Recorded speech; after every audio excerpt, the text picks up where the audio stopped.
आज का यह उत्तम तप का दिन है। धरती जब पूरी तरह से तप जाती है, प्रतीक्षा करनी पड़ती है।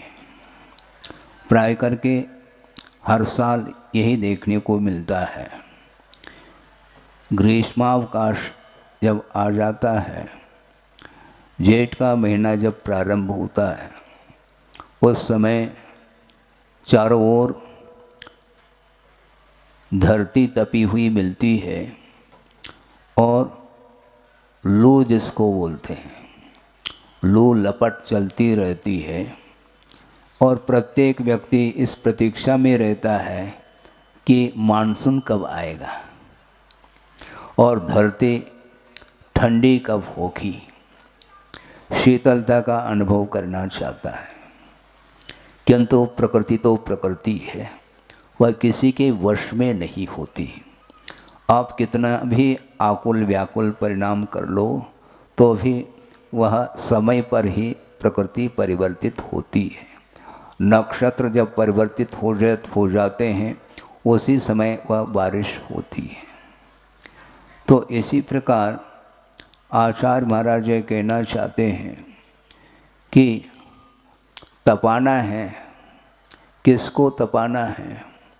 शरीर को नहीं तपाना, किंतु भीतर जो कर्म बैठे हुए हैं, अनादिकालीन जिसकी परंपरा चल रही है, उन कर्मों का विच्छेद करने के लिए, उनको नष्ट करने के लिए ये तप आया है।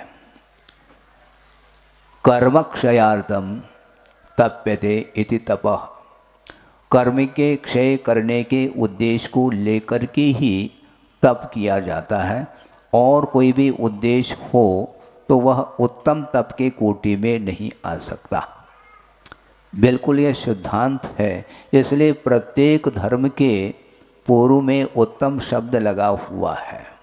उत्तम शब्द अपने आप में समीचीनता का प्रतीक है, क्योंकि कल आपने तत्व सूत्र में भी वह विषय पढ़ा होगा जहाँ पर बाल तप की भी चर्चा की है।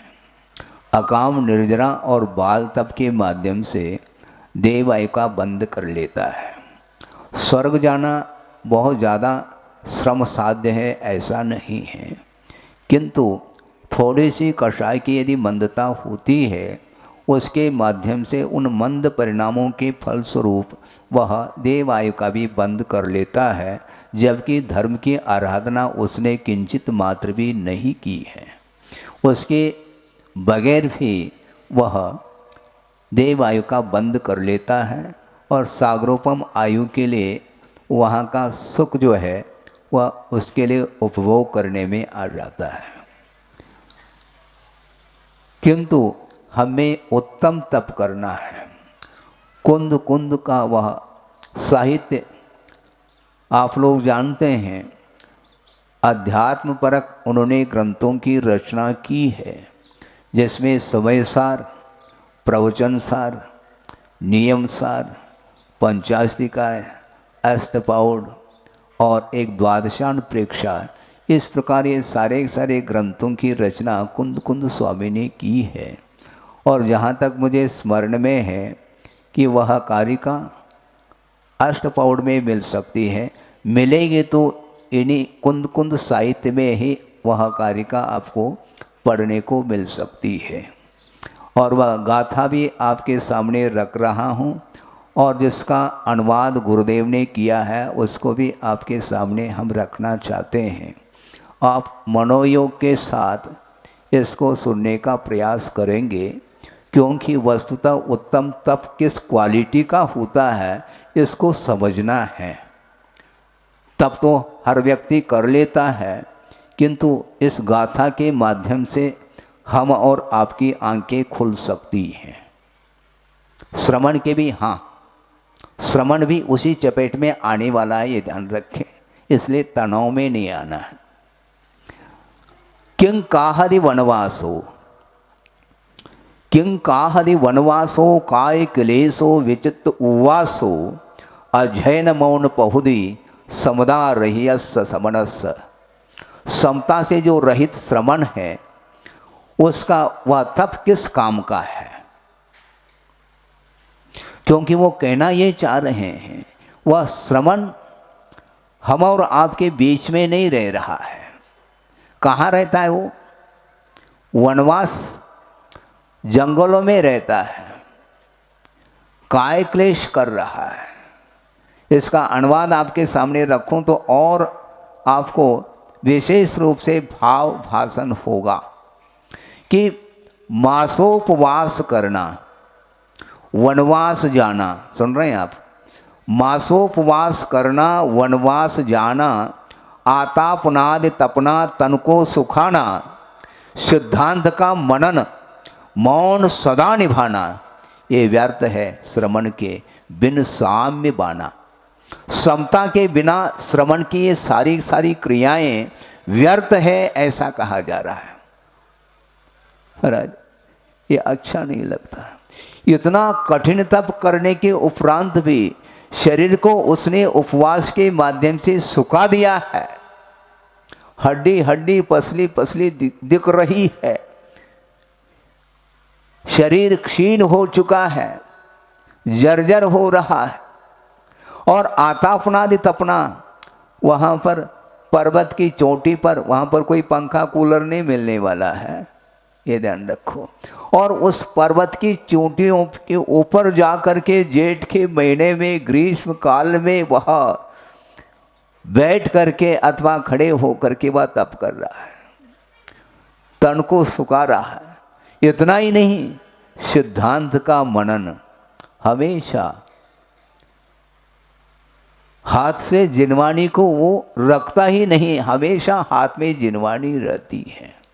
सिद्धांत का मनन चिंतन मंथन सब कर रहा है। इतना ही नहीं, मौन सदा निभाता, किसी के साथ वार्ता नहीं। इसके उपरांत भी आचार्य कह रहे हैं ये सारे जितने भी तप आदिक हैं ये सब व्यर्थ सिद्ध हो रहे हैं। क्यों? समता के बिना ये धूल के समान है, ऐसा कहा जा रहा है। सोचो, विचार करो। महाराज फिर हम उपवास करना छोड़ दें, छोड़ने की बात नहीं कही जा रही है। ये जितने भी बाह्य तप है इसको करना चाहिए, क्योंकि इस बाह्य तप के माध्यम से ही शरीर के प्रति जो निरीहता है वह सामने देखने को मिल सकती है। लेकिन ये सब किसके लिए करना है? ये सब किसके लिए करना है? ख्याति, पूजा, लाभ इत्यादि को साइड में रख करके किया जाता है। जिस प्रकार श्रमण केशलोच करता है, अपने बालों को अपने हाथों से उखाड़ता है, ये फिर भी सरल है।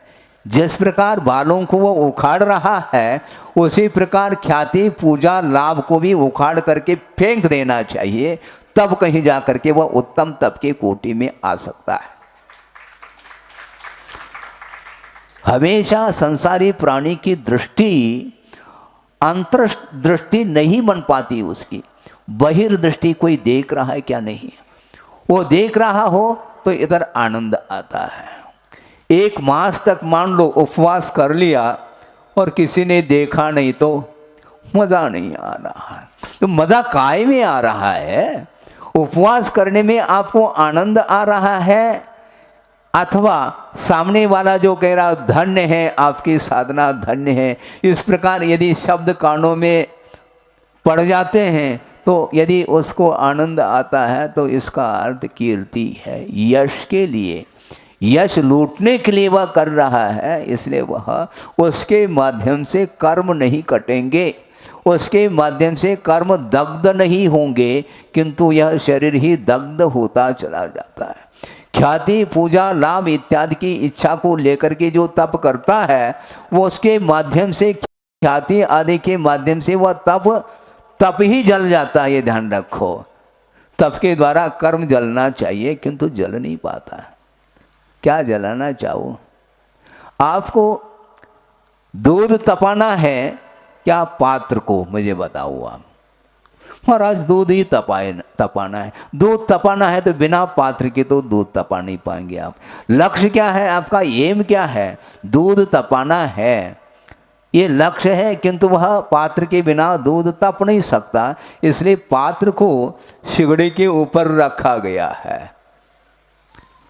किंतु सिगड़ी के ऊपर पात्र तो रखा है और पात्र तप करके लाल लाल सुर्ख हुआ है, इसके उपरांत भी दूध तप नहीं रहा, क्योंकि डाला ही नहीं है आपने। पात्र में दूध डाला नहीं है तो कहां से तपेगा वह दूध? सोचो, विचार करो। इसलिए आचार्य कहते हैं किं का हरि वनवासो, वन में रहना किस काम का है? वहां पर भी कोई देख नहीं रहा, वहां पर इसके उपरांत भी उसकी वह धारणा है, इस तप के माध्यम से मुझे क्या प्राप्त करना है। मोक्ष प्राप्त करने की कोई भी लालसा उसके अंदर नहीं है, किंतु अन्यान्य जो भोग्य वस्तु हैं उनको प्राप्त करने के उद्देश्य को लेकर के ये सारा का सारा श्रम कर रहा है वो। जबकि आचार्य कहते हैं जो बाह्य तप होता है वो भीतरी तप की वृद्धि के लिए हुआ करता है। आध्यात्मिकस्य तपसा परिव्रहणार्थम बाह्यम तप, ऐसा कहा है। भीतरी तप की विकास के उद्देश्य को लेकर के यदि तप करता है तो उसके माध्यम से कर्म समाप्त हो सकते हैं। संसार का विच्छेद करना चाहो तो ख्याति, पूछा, लाभ, इसको साइड में रखना पड़ेगा। बहुत कठिन है महाराज। हमेशा संसारी प्राणी की दृष्टि प्रदर्शन की ओर ज्यादा रहती है, दर्शन की ओर नहीं। बहुत प्रयास करने के उपरांत भी वह आदत जाती नहीं है, कहीं ना कहीं से वह प्रदर्शन देखने को मिलता है और उसके माध्यम से वह आनंद का अनुभव करना चाहता है। मास मास तक उपवास किया और कंठ सूख गया है, भूख लगी है, इसके उपरांत भी परवाह नहीं उसको, किंतु दो शब्द सुनना चाहता है कि आपकी साधना धन्य है। बस इतना भर पर्याप्त है। ऐसा लगता है कि उसने पारना कर ली। क्यों ऐसा लगता है? पारना में जो आनंद नहीं आता वो दो शब्द सुन करके वह इतना ग्लैड हो जाता है कि कुछ पूछो नहीं। गलत तो नहीं कह रहे, स्वयं कुंद स्वामी कह रहे हैं और श्रवण के लिए कहा जा रहा है। ये ध्यान रखो, ये व्यर्थ है श्रवण की, बिन साम्य भाव, समता के बिना ये सारा का सारा श्रम मात्र श्रम ही होता है, उससे कुछ आता नहीं। हाँ, रेत को पेला जा रहा है, काय के लिए? तेल निकालना है। कौन सा? मूंगफली का। अच्छा, मूंगफली है क्या वो? तेल निकालना है और रेत के द्वारा तेल निकाला जा रहा है। निकलेगा क्या वो? नहीं निकल सकता। तो किसके द्वारा निकलता है महाराज? मूंगफली हो और तिली हो, सरसों हो, तुम बरसों प्रयास करो लेकिन रेत से कभी भी तेल निकलने वाला नहीं है, क्योंकि उसके अंदर तेल है ही नहीं। हाँ, प्रयास व्यर्थ चला जाएगा।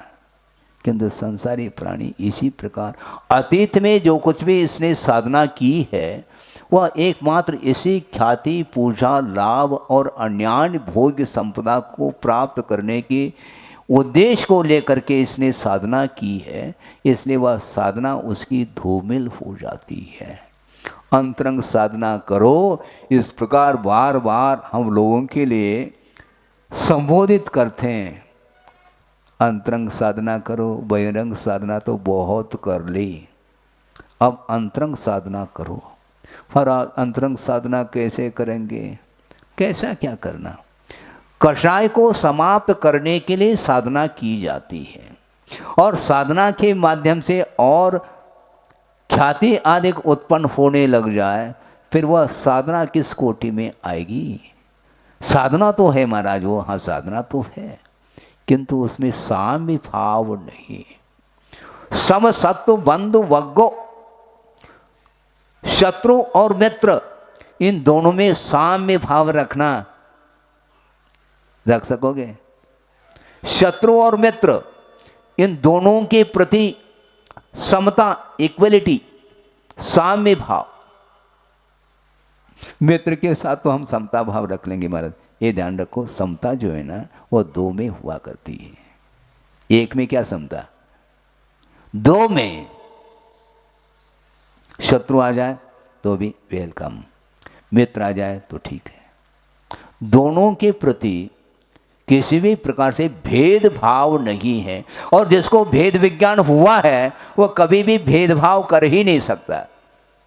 इसी का नाम भेद विज्ञान है, क्योंकि जीव सामान्य के प्रति दृष्टि होनी चाहिए। आखिर ये भी तो जीव ही है, यह भी जीव है, अजीब नहीं। किंतु अजीब बात है कि वह सामान्य जीव की ओर दृष्टि उसकी नहीं जाती, किंतु शत्रु और मित्र की परिकल्पना कर लेता है। और वह मित्रता किसी काम की नहीं है, क्योंकि वो लौकिक मित्रता मानी जाती है। परमार्थ में, परमार्थ क्षेत्र में उस मित्रता की कोई वैल्यू नहीं, उसका कोई महत्व इसलिए नहीं है क्योंकि वह स्वार्थ के साथ मित्रता रख रहा है। दो व्यक्ति है, दोनों में पार्टनरशिप है, दोनों हाथ में हाथ मिला करके चल रहे हैं। किंतु जिस समय मान लो कोई कमी महसूस होने लगी, फिर हाथ में हाथ नहीं मिलाएंगे, हाथ दिखाएंगे। फिर यही होता है, वह मित्रता है। कौन से बोलते हैं आप, लंगोटिया यार, बहुत पुरानी दोस्ती है। हाँ, जब तक मैं देख रहा हूं, जब से मैं होश संभाल रहा हूं, तब तक इनके साथ ही मेरा जीवन गुजर रहा है। ये लंगोटिया दोस्त है। किंतु जब बिजनेस में थोड़े बहुत भी 1-8% भी यदि मान लो संदेह हो जाता है, फिर देख लो कैसी दूरी, दरार पड़ जाता है। फिर दोनों के बीच में दरार आ जाता है कि नहीं? हाँ बिल्कुल। क्यों? ये सब स्वार्थ के साथ दोस्ती है। यह मित्रता एकमात्र स्वार्थ परायण के साथ चल रहा है। इसलिए इसका नाम वात्सल्य नहीं है, इसका नाम प्रेम नहीं है। किंतु किसी भी प्रकार से बिना स्वार्थ के, बिना किसी अपेक्षा के यदि प्राणी मात्र के प्रति कल्याण की भावना को लेकर के यदि मित्रता रखता है, तो उसके माध्यम से उसका विकास होना है। इसलिए मास तक तुम उपवास कर लो अथवा तुम वनवास कर लो, सिद्धांत का मनन, हाँ, इनके समान कोई भी ज्ञान नहीं लगता है। हमने बहुत जगह जगह हमने देखा है, किंतु इस प्रकार की विद्वत्ता हमने किसी को नहीं देखा है। लेकिन वह ज्ञान मोक्ष मार्ग में काम में क्यों नहीं आ रहा है? उस ज्ञान के माध्यम से विवेक जागृत क्यों नहीं हो रहा है? जिस ज्ञान के माध्यम से विवेक जागृत होता है, वही सम्यक ज्ञान की कोटि में आता है। सिद्धांत का मनन करता है और मौन, ऐसी साधना तो हमने कहीं नहीं देखी। किसी के साथ बोलते नहीं, कितनी निरीहता देखो। अलौकिकता से पूरी तरह से ऊपर उठ करके ये साधना कर रहे हैं, लेकिन भीतर क्या है? भीतर वही चीज है जिसके माध्यम से वह तप उत्तम तप की कोटि में नहीं आ रहा है। इसलिए कीर्ति, ख्याति, पूजा, लाभ, इसके माध्यम से वह जीवन व्यतीत कर रहा है। वह सारा सारा उसका जीवन यूं ही निकल जाता है, उसके माध्यम से कुछ भी हल नहीं निकलने वाला। बिल्कुल शरीर के प्रति निरीहता होनी चाहिए। आचार्य महाराज को हमने बड़ी निकटता के साथ देखा है, और संग में रह करके उनके पास नहीं जाता था ज़्यादातर। किसी ने कहा, महाराज आप कभी आचार्य महाराज से बोलते नहीं? बोलते हुए हमने कभी आपको देखा नहीं। तो हमने कहा कि हम प्रतिदिन बोलते हैं, ध्यान रखो। कब बोलते हैं महाराज? हम नमोस्तु बोलते हैं।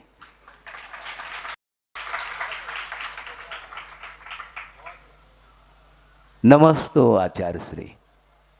हाँ, ये बोलना नहीं है, ये तो सभी बोलते हैं, हमारी गलत बात है।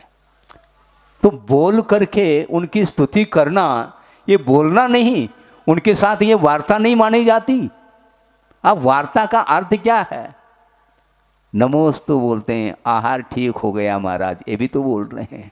प्रत्याख्यान चाहता हूँ महाराज, ये भी बोल रहे हैं। कल मैं उपवास करना चाहता हूँ, ये बोलना नहीं माना जाएगा। इसको बोलने में आप नहीं लेते हैं क्या महाराज? इसको थोड़ी बोलना माना जाता है। तो मौन होकर के हमने नमोस्तु किया क्या? मुख से बोल करके किया है, लेकिन ध्यान इस ओर किसी का भी नहीं। और किसी ने यहाँ तक कहा कि महाराज आप कभी भी आचार्य महाराज को देखा ही नहीं है आपने, हमेशा आपकी निगाह नीचे रहती है। तो हमने कहा आपने कहाँ देखा फिर आचार्य से को? क्योंकि हमें देखते नहीं आप।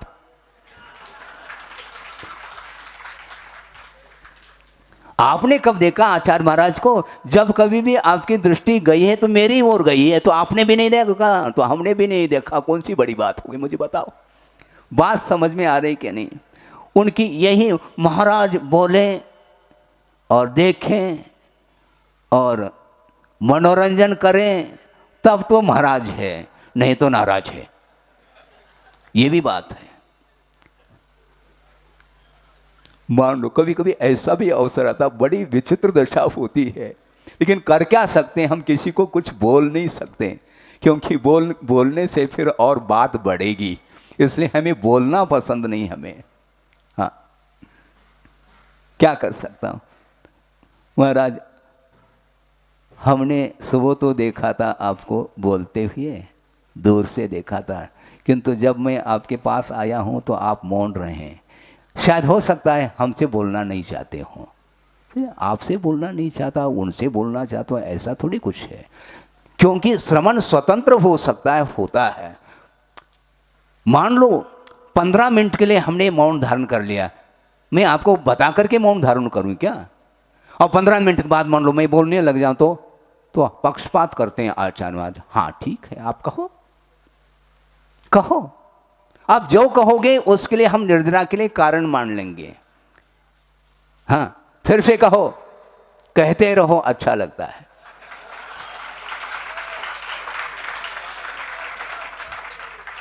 बिल्कुल। क्यों हंस रहे?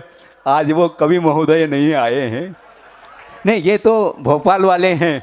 बाकल वाले जो है ना, वो भी कवि हैं, वही बोलते हैं इस प्रकार, फिर से कहो, कहते रहो, अच्छा लगता है। वो आरती करते हैं तो वही बात हमें समझ में आती है। आप जो भी समझ लो उसमें हमें कोई फर्क नहीं पड़ने वाला, क्योंकि सत्य तो भीतर है ना, हमें व्यक्त तो नहीं करना है।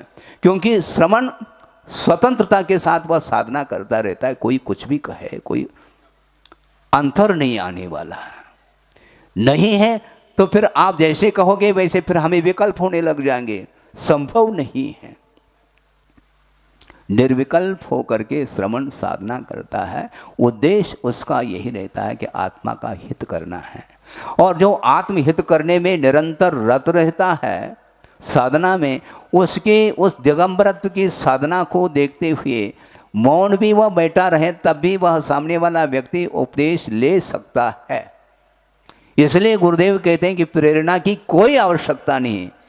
जब जनलिंग को ही धारण कर लिया और कौन सी इससे बढ़कर के प्रेरणा हो सकती है।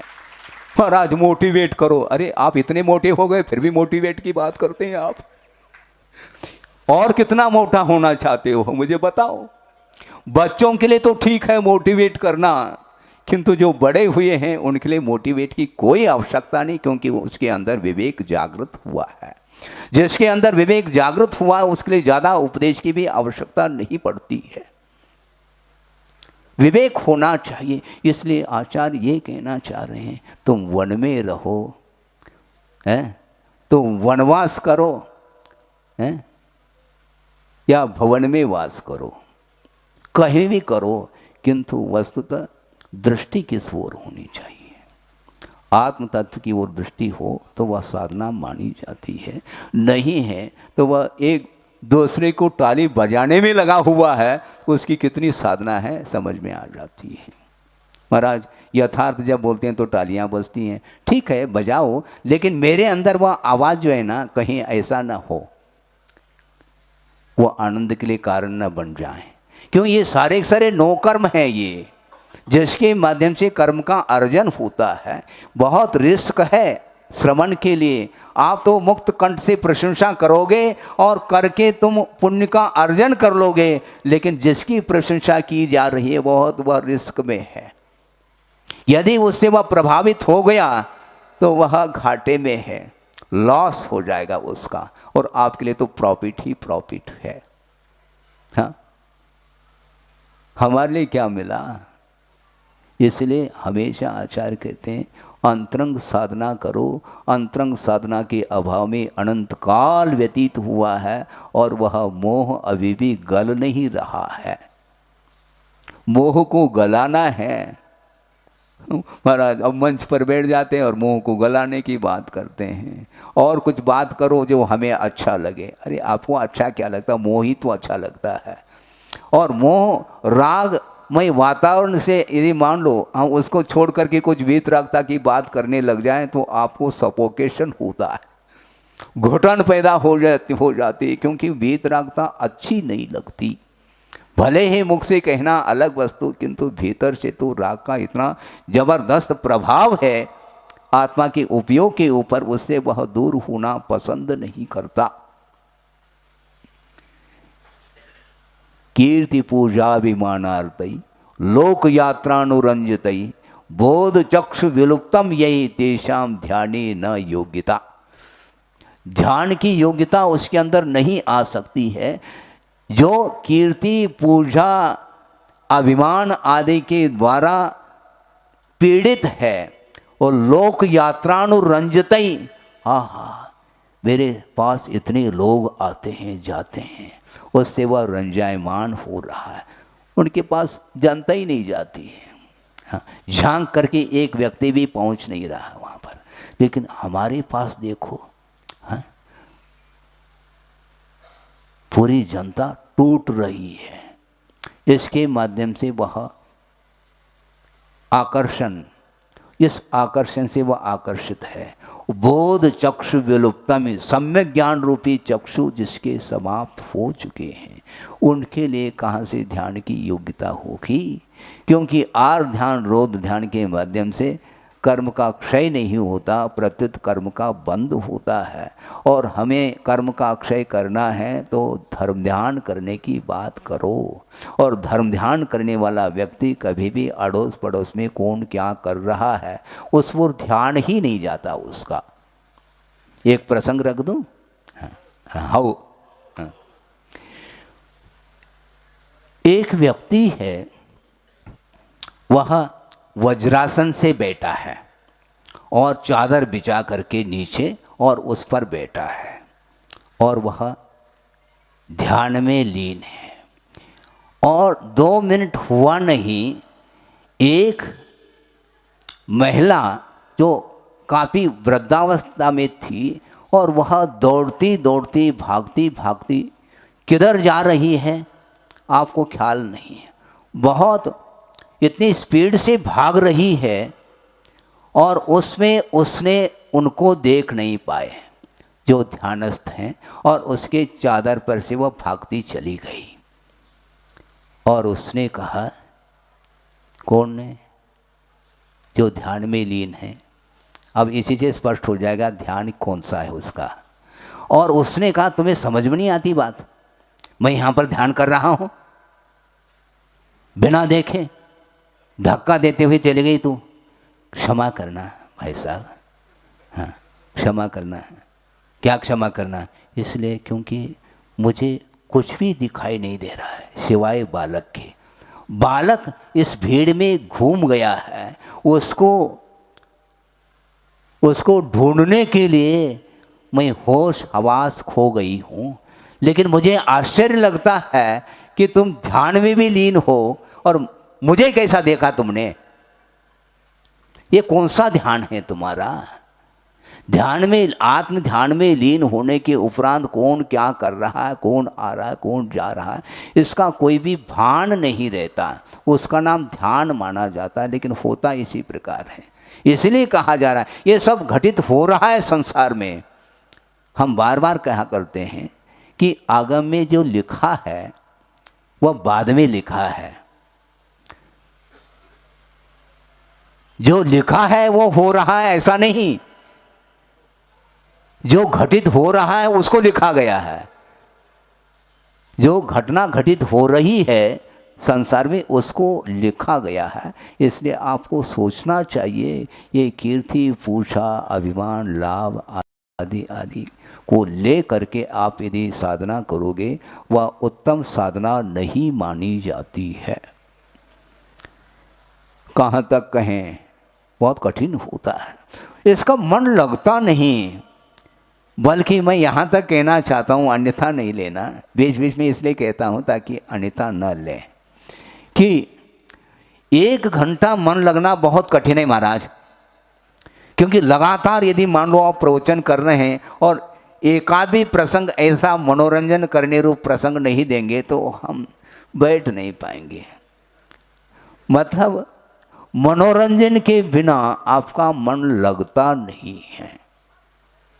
तनरंजन है, जनरंजन है, दंतमंजन है, कौन कौन से क्या क्या है, निरंजन नहीं है।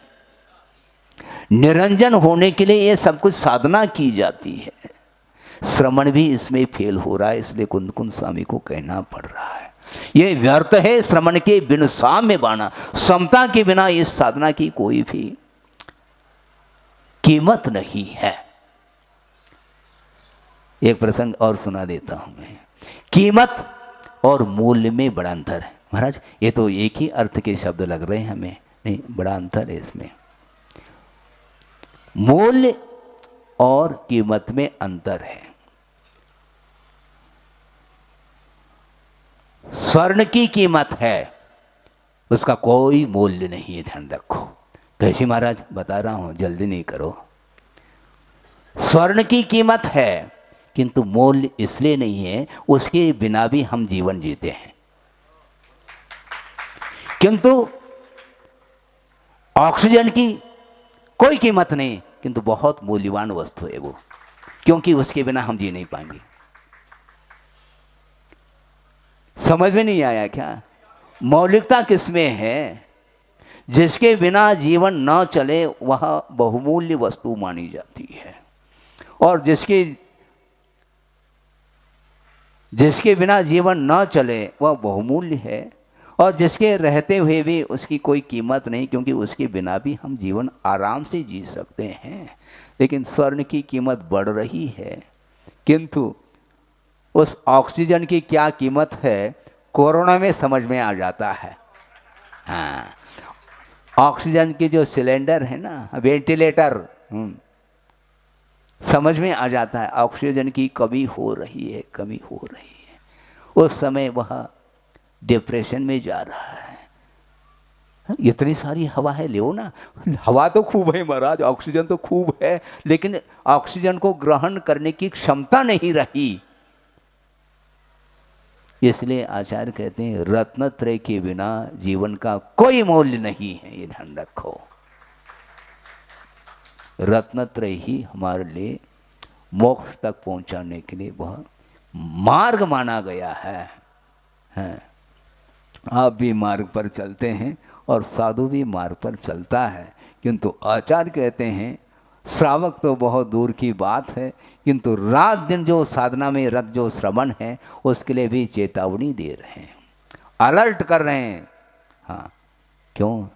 क्योंकि ये सारी साधना व्यर्थ हो सकती है साम्य भाव के बिना। समता भाव लाना है, उसके लिए सब कुछ है। एक प्रसंग आपके सामने रख रहा हूं, वह ये है कि एक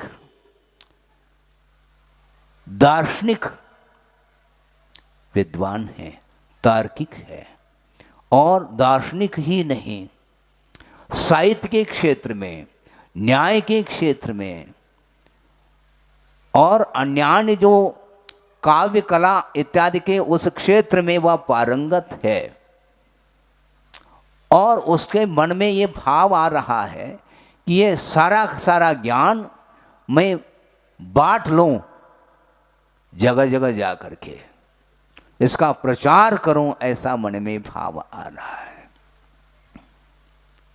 और यहाँ तक मन में भाव आया, हमने तो इस देश में तो कोने कोने में प्रचार कर लिया है ज्ञान का, अपने व्यक्तित्व का, अपने कलाओं का।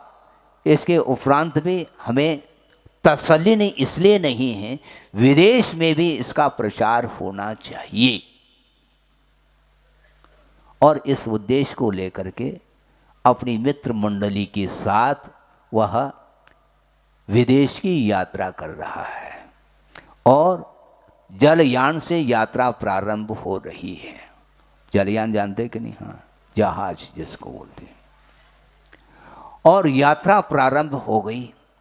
1 दिन, 2 दिन और तीसरे दिन, इतनी लंबी यात्रा के बाद चारों ओर उसने देख लिया कि कोई भी व्यक्ति, कोई द्वीप नजर नहीं आ रहा है, क्योंकि चारों ओर पानी ही पानी दिखाई दे रहा है। कोई द्वीप हो तो वहाँ पर जा कर के मैं उतरूं और वहाँ पर देख लूं कोई वहाँ पर व्यक्ति है क्या नहीं। जा रहा है और दूर से देखा कि साइड में एक द्वीप देखने में आ रहा है। उसने सोचा यहाँ पर निश्चित रूप से कोई न कोई व्यक्ति होंगे और वहाँ पर जाने के बाद उसने उस जहाज़ को रोक दिया और चारों ओर दृष्टिपात किया। कोई देखने में नहीं आ रहा है, किंतु सुदूर दृष्टिपात करने से कोई व्यक्ति देखने को मिला और उसने सोचा कि उसके पास जा कर के हम अपने क्या जिस उद्देश्य को लेकर के, वही उद्देश्य की बात कर रहा है वो, वहाँ पर जा कर के देख लें और उनको भी ये, क्योंकि ज्ञान दान की बात आती है ना, हाँ, इसलिए दान की बात करो। वो कहता है ज्ञान उसको अच्छी मात्रा में दे दें। जा कर के देखा कि उस द्वीप में 3 व्यक्ति मिले और उनका भेष साधु का भेष था और सफ़ेद धोती पहने हुए थे, दाढ़ी बड़ी हुई थी और तीनों वृद्ध थे, बाल सिर के भी बड़े हुए थे। और जा कर के उसने पूछा, और भी कोई यहाँ पर रहते हैं क्या? यहाँ पर कोई भी नहीं रहते, हम 3 ही रहते हैं। और उसके मन में आया इन तीनों को कुछ सिखाना चाहिए, क्योंकि 3 ही रहते हैं और कोई है नहीं, पूरा जीवन व्यतीत हो रहा है, तीनों वृद्ध हो चुके हैं और इनके लिए कुछ सिखाना आवश्यक है, नहीं तो इनका जीवन ऐसा ही चला जाएगा। इनको भगवान की स्तुति सिखाना चाहिए। ऐसा मन में भाव आया। किसके मन में? विद्वान के मन में भाव आया। और उसने पूछा पहले, क्यों आप लोग यहाँ क्या करते हैं? हम कुछ नहीं करते हैं, यहाँ पर झरने का पानी पी लेते हैं और जड़ी बूटी थोड़ा बहुत खा करके यहाँ पर जीवन यापन करते हैं और भगवान का भजन करते हैं। अच्छा, भगवान का भजन करते हैं तो क्या बोलते हैं? हम कुछ नहीं, हमें कुछ आता ही नहीं है। तीनों बैठ जाते हैं और ऊपर की ओर मुख करके भगवान से प्रार्थना करते हैं, भगवान आप ईश्वर हैं और आपके हम तीनों भक्त हैं, हमारा उद्धार करो। बस इतना हम बोलते हैं। यही भजन, हाँ इतना ही बोलते हैं, हमें कुछ आता जाता कुछ है ही नहीं। वो सोचता है विद्वान, अरे अभागो, तुम्हें कुछ भी नहीं आता, बैठो मैं भगवान की स्तुति सिखाता हूँ। और बाइबल, पुराण, कुरान आदि जो कुछ भी उसने अन्यान्य ग्रंथों का अध्ययन किया था, उसमें से उसने अच्छे एक भजन या स्तुति समझ लो उसने सिखा दी। हाँ सिखा दी। और उन तीनों ने सीख लिया। वह विद्वान सोच रहा कि मेरा जीवन सार्थक हो गया और वह सोचता है कि अब लौट जाना चाहिए। बस गाड़ी रिवर्स। जहाज में बैठ करके पुनः जदर से यात्रा की थी, उधर की ओर पुनः लौट रहा है और टीम भी उनकी है मित्र मंडली, और वापस जहाज जहाँ से आए थे उधर पुनः यात्रा चालू हो जाती है। एक दिन हुआ, 2 दिन हुआ, तीसरे दिन उस विद्वान ने देखा कि ये कौन है।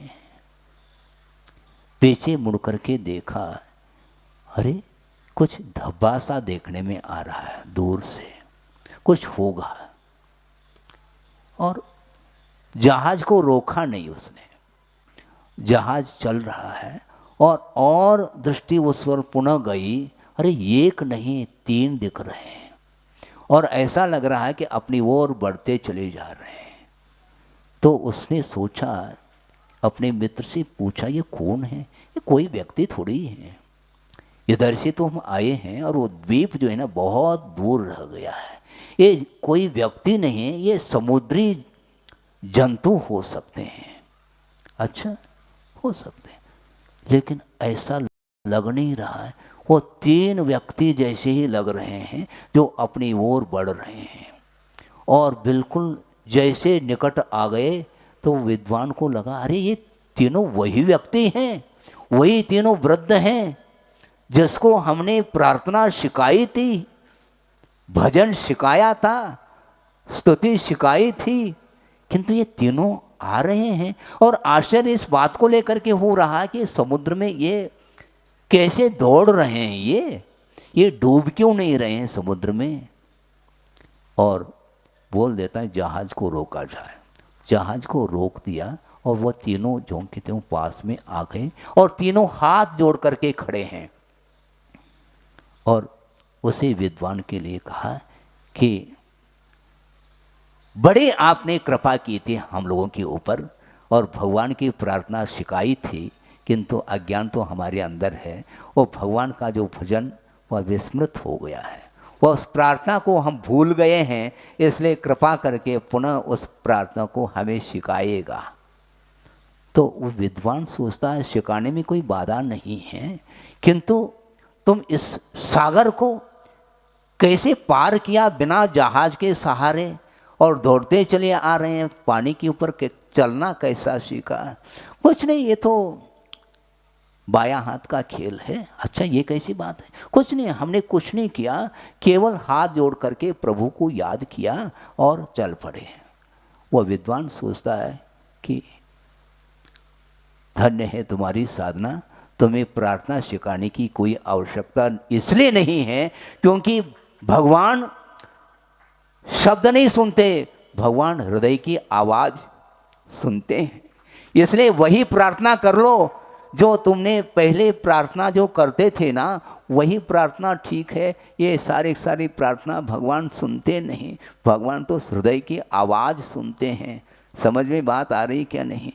कि हम दूसरे को सिखा रहे हैं, हाँ, दूसरे को सिखा रहे हैं हम। आचार्य कहते हैं सिखाओ नहीं, खाओ, स्वयं खाओ, सिखाना बहुत हो गया। कहाँ तक तुम सिखाओगे? सिखाने की बात नहीं है, प्रदर्शन की बात नहीं, दर्शन की बात है। हम दूसरे को हम प्रदर्शित कर रहे हैं अपने विद्वत्ता का, अपने साधना का, किंतु आचार्य कहते हैं प्रदर्शन की वस्तु नहीं है, धर्म दर्शन की वस्तु है। कहाँ तक तुम दिखाओगे दूसरे को?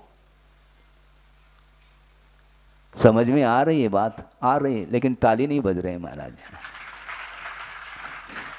क्योंकि ताली तब बजती है जब बिल्कुल शॉर्ट फॉर्म में कोई क्लिक हो जाए तो बस ताली के ऊपर ताली है। ये कहानी थी आपके सामने रखी कि वस्तुतः विद्वान होने के उपरांत भी आत्मा का यदि ज्ञान नहीं है तो वह सारा पुस्तक का ज्ञान है। वो ग्रंथ को हमने पढ़ लिया है, पढ़ने में हम निष्णांत हैं, किंतु उतारने में नहीं। और बहुत अच्छे ढंग से साहित्यिक शैली से आप दूसरे को प्रभावित कर सकते हो, किंतु उससे आत्मा का कल्याण होता है क्या? प्रश्न चिन्ह लगता है। हाँ, 4 पंक्ति आपके सामने रख रहा हूं कि समयसार कलश है,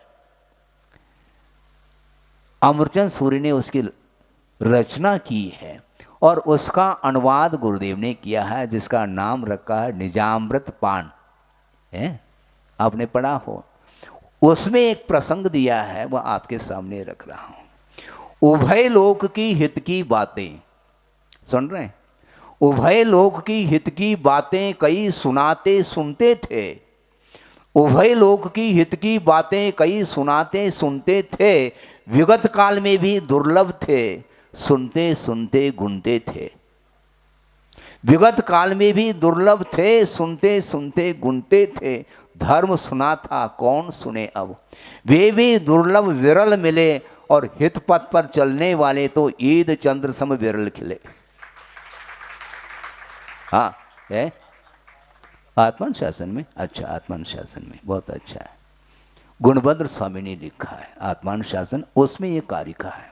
मूल कारिका भी मुझे स्मरण में आ रही है, वो बाद में बता दूं कि उभय लोक की हित की बातें कई सुनाने वाले सुनते थे। विगत काल में भी कमी नहीं सुनाने वालों की।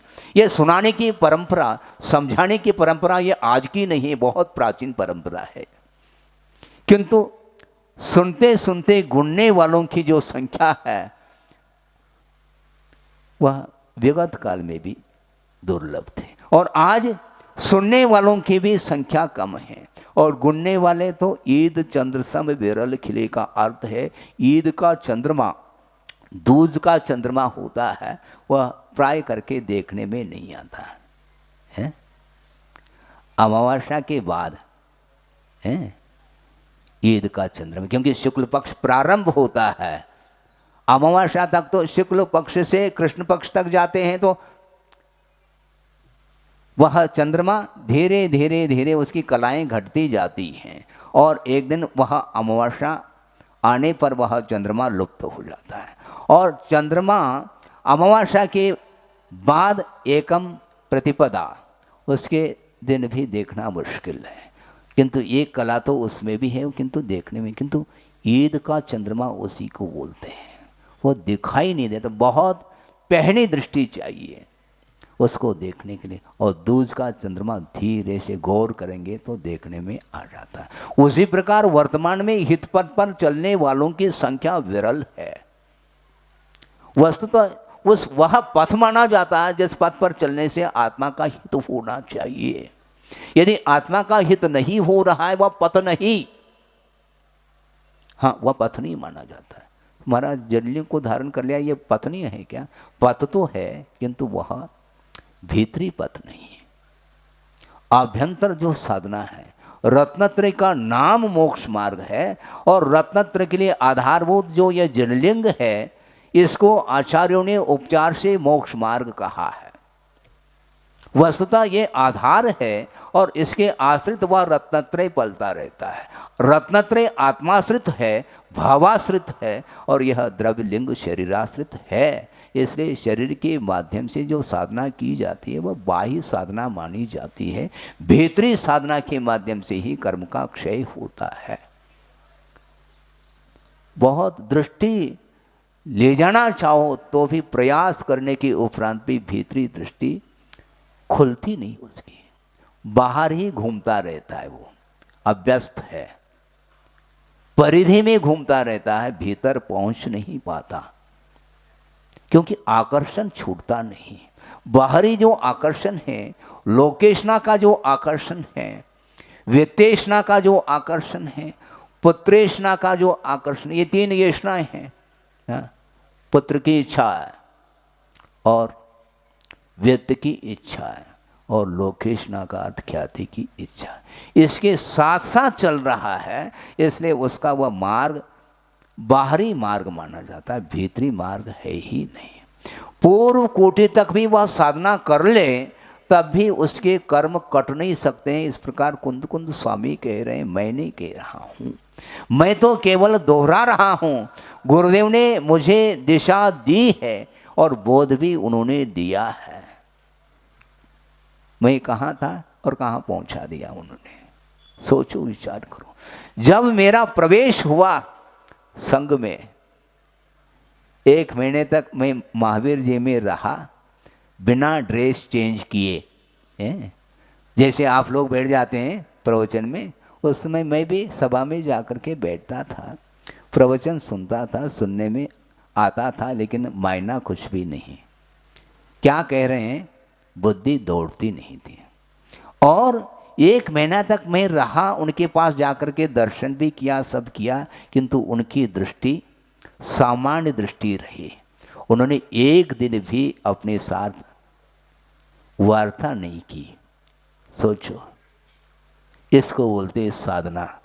क्यों करें? वो सामान्य हो, तुम भी, तुम क्या वीआईपी हो क्या? जैसे आप लोग बैठे वैसे मैं भी बैठा हूं। उनके लिए कौन विशेष है? कोई विशेष है ही नहीं। किंतु जिस दिन उन्होंने व्रत दे दिया, ब्रह्मचर्य व्रत आजीवन, और ड्रेस चेंज हुआ, भले ही एड्रेस चेंज नहीं हुआ, किंतु ड्रेस तो चेंज हो गया, और उसी दिन उन्होंने मंगलाचरण प्रारंभ कर लिया। हाँ। और पंचायत निकाय का मंगलाचरण उन्होंने कराया। हम भी थे, और योग सागर जी भी थे, डीएम सागर जी भी थे, और भी 1-2 ब्रह्मचारी और भी थे, और मंगलाचरण प्रारंभ किया। और एक बार दोहराया, उच्चारण करो, उच्चारण करो, कर रहा हूँ मैं। लगभग 8-10 बार दोहराया होगा, इसके उपरांत भी उच्चारण सही नहीं हो पा रहा था। उन्होंने कहा सही उच्चारण करो, शुद्ध उच्चारण करो। महाराज हमें शुद्ध और शुद्ध हमें ख्याल ही नहीं है।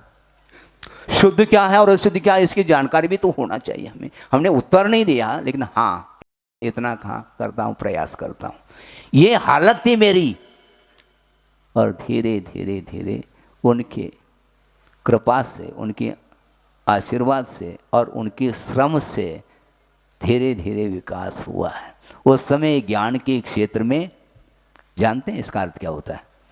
अंगूठा छाप है।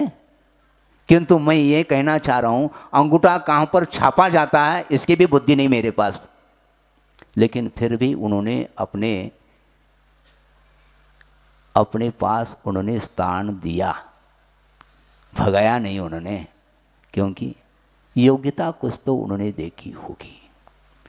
बाल्य अवस्था में जो योग्यता होती है, कोई विशेष व्यक्तित्व होता है, उसकी दृष्टि जा सकती है, आम आदमी की दृष्टि नहीं जा सकती।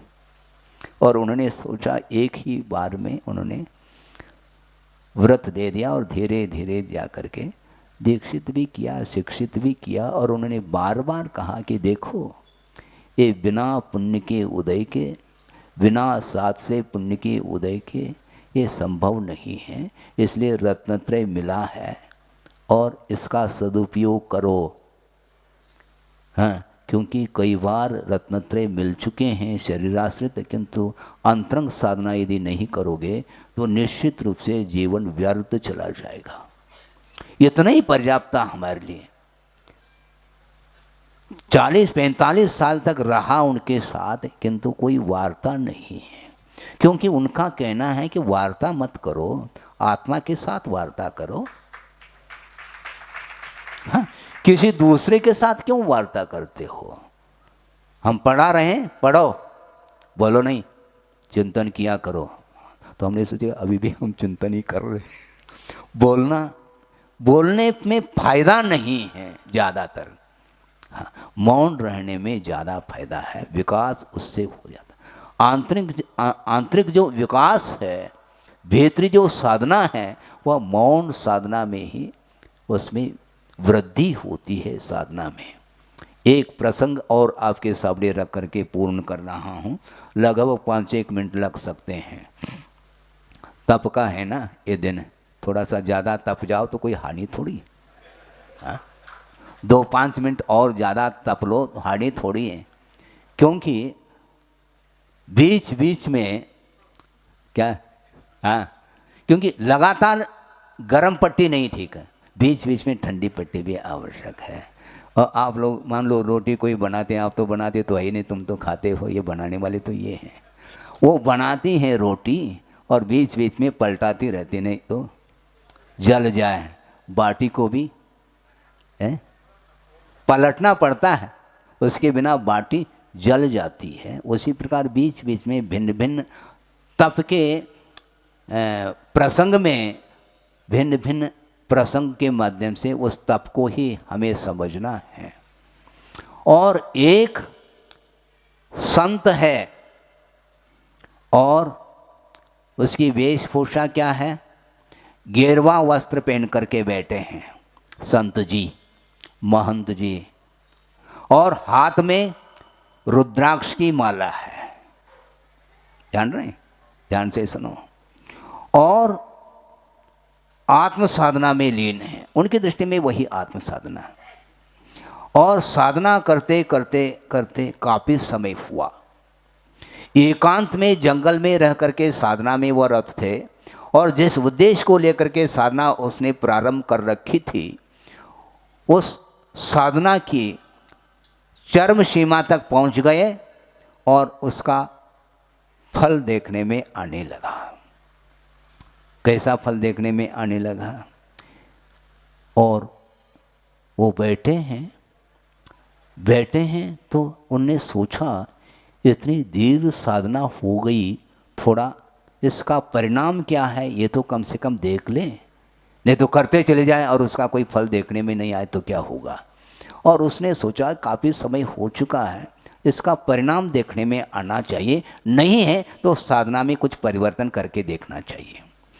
तो बैठे थे और सडनली अकस्मात आसमान में घटाएं छा गई और बारिश प्रारंभ, और 2 मिनट में आसमान एकदम क्लियर हो गया, स्वच्छ हो गया, सारी घटाएं समाप्त। उसने सोचा परिणाम तो अच्छा निकला है, साधना का जो फल है वो देखने में आ गया। और आगे बढ़ करके 4 कदम जा करके एक वृक्ष के नीचे बैठ गया, और उस वृक्ष के नीचे बैठा है तो वृक्ष के टहनी पर एक कबूतर बैठा है। ध्यान से सुनना, नहीं तो कहानी ऊपर से चली जाएगी। और वह वृक्ष के नीचे बैठा है वह संत, और टहनी पर कबूतर बैठा है, और कबूतर ने उसके बदन पर बीट कर लिया। बीट करते ही दृष्टि गई, कौन है ये? ऊपर दृष्टि, जो ही ऊपर उसकी दृष्टि हो गई संत जी की, वह कबूतर भस्म हो गया। सुन रहे? ऊपर की ओर दृष्टिपात करते ही वह कबूतर भस्म हो गया। तो अब सोच रहा कि अब सही मायने में साधना का परिणाम निकल रहा है। उसने सोचा अब जंगल में रह करके साधना बहुत हमने कर ली, अब जहाँ पर जनता है वहाँ पर इस चमत्कार को दिखाना है। इसलिए वहाँ से, जंगल से वह शहर की ओर मुड़ गया और धीरे धीरे यात्रा करता हुआ आया है। और 4 व्यक्ति मिल गए और उन्होंने अपना जो करतूत है, अपनी जो साधना है, वह दूसरे के सामने रखना प्रारंभ कर लिया उसने। हमें साधना करते करते काफ़ी समय व्यतीत हुआ है, और ये चमत्कार को देख करके आप आश्चर्य हो जाएंगे। अखंड मौन के साथ, अभी कहा था ना, मौन सदा निभाना, वही वाली बात आ गई। मौन साधना करके हमने हासिल किया है। क्या किया है? इस प्रकार घटना उसने बता दी। ये कोई खास बात थोड़ी है संत जी, ये मौन साधना के माध्यम से आपने जो हासिल किया है, तो ये अपने यहाँ तो ये आम बात है। घर घर में इस प्रकार के साधना करने वालों की संख्या अनगिनत है, ध्यान रखो। अच्छा, तो जा कर के देख लें फिर, घर घर में यदि साधना है। तो गया, एक घर के बाहर खड़े होकर के उसने क्या कहा? भिक्षाम देहि, भिक्षा दें। तो भीतर एक महिला क्या कर रही है? अब चमत्कार देखने में आएगा। अभी तो कबूतर भस्म हुआ था, उसको ध्यान में रखना है। हाँ। और भिक्षाम देहि कह करके खड़ा हो गया, और भीतर जो है एक महिला काम कर रही थी। क्या? वो मूसल से कूट रही थी धान को, और आवाज़ पहुंच गई भिक्षाम देहि। उसने कहा हाँ अभी आ रही हूँ। तो वो कहता है आ रही हूँ, मैं प्रतीक्षा करूँ क्या? नहीं, आ रही हूँ। मैं कैसे प्रतीक्षा कर सकता हूँ? हाँ, मैं आ तो रही हूँ। तुम्हें मालूम है क्या मैं कौन हूँ? हाँ, आप कौन हैं मुझे मालूम है, लेकिन मैं कबूतर नहीं हूँ, ये ध्यान रखो। आप कौन हैं मैं जानती हूँ, किंतु मैं कबूतर नहीं हूँ कि तुम्हारे साधना के द्वारा मैं भस्म हो जाऊं। उसको लगा वाकई में इसमें कुछ चमत्कार, इसके अंदर भी साधना है। जा करके झांक करके देखा, घर में वह मूसल हवा में स्थिर है। कैसे? कूट रही थी धान को और पति के लिए कुछ देने के लिए पहुंच जाती है, वहीं मूसल को छोड़ करके, और वह मूसल हवा में स्थिर है। इसको बोलते हैं साधना। क्यों? ये सतीत्व का प्रतीक है। हाँ, इसको बोलते हैं ये शील का प्रतीक है। अपने पति के अलावा अन्यत्र उसकी कोई दृष्टि नहीं गई। यदि गई भी है तो किस रूप में गई हुई आप ही जानो। हाँ, निगाह यदि गई भी है तो उसके लिए अन्य जितने भी व्यक्ति हैं उनके लिए अपने से बड़े हैं तो वो पिता के समान, छोटे हैं तो भाई के समान, और छोटे हैं तो पुत्र के समान उसने देखा है। इसलिए ये साधना जा करके देखा उसने, संत ने, अरे ये मूसल तो हवा में स्थिर है। इसको बोलते हैं सही साधना, प्रदर्शन नहीं है। जिंदगी भर साधना करने के उपरांत भी जिसकी दृष्टि प्रदर्शन की ओर जाती है तो वह साधना किस काम की है।